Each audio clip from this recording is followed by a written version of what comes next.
বন্ধুরা, আপনারা সবাই কেমন আছেন? আশা করি সবাই ভালোই আছেন। আমরা বেরিয়েছি প্রতাপপুর দরবার শরীফে যাওয়ার উদ্দেশ্যে। রাধামণি হাইরোড থেকে যে রাস্তাটা পাঁশকুড়ার দিকে চলে গিয়েছে, সেই রাস্তায় প্রতাপপুর দরবার শরীফ পড়ে।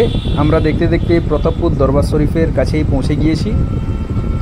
দেখতেই পাচ্ছেন এই মসজিদটা খুবই পরিচিত, সবাই জানেন এই মসজিদটাকে।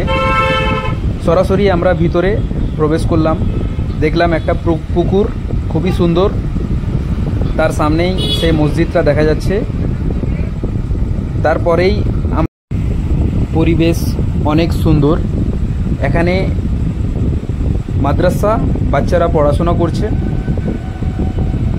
পরিবেশটা খুবই ভালো লাগছে আমাকে। এখানে যে গাড়িটি দেখতে পাচ্ছেন, এই গাড়িটি সৈয়দ খালেদ আলী হুসেন সাহেবের গাড়ি। 1938 সালে এই গাড়িটি রেজিস্ট্রেশন করা হয় এবং 2009 পর্যন্ত হুজুর সাহেব এই গাড়িটি ব্যবহার করেন। আজও স্মৃতি হিসাবে রয়েছে।